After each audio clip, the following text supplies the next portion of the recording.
Pag-usapan ng kalat, Mike, ha? Imbis po na itapon, ginawang kapaki-pakinabang ng mga taga-Dagupan ng yun po sa Pangasinan, ano po, yung mga iniwang kalat doon ng eleksyon mula sa mga poster at tarpaulin ng mga kandidato, nakalikha sila ng apron, ng wallet at iba pang produkto.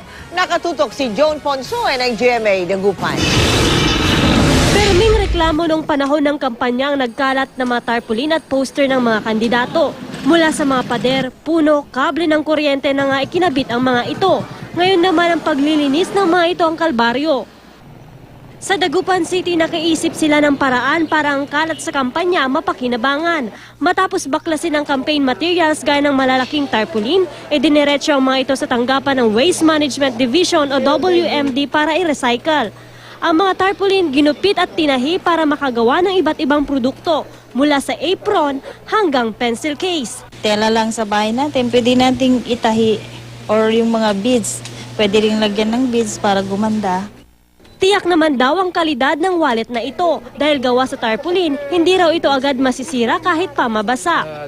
Kasi may mga wallet po tayo na sa tagal na nagagamit, nasisira na rin po. So, pumasok sa ideya ko na bakit hindi subukan ng mga tarpaulin para gamitin natin na wallet. Malikhaing pag-iisip lang daw ang sekreto para lalong mapaganda ang disenyo. Katipid tayo. Bilang magulang, imbis na bibili ka pa ng bag o lalo na para sa mga beginners, yung mga prep, kinder, is pwede na lang itong gamitin. Mula rito sa Dagupan City, Joan Ponsoy, Nakatutok, 24 Oras.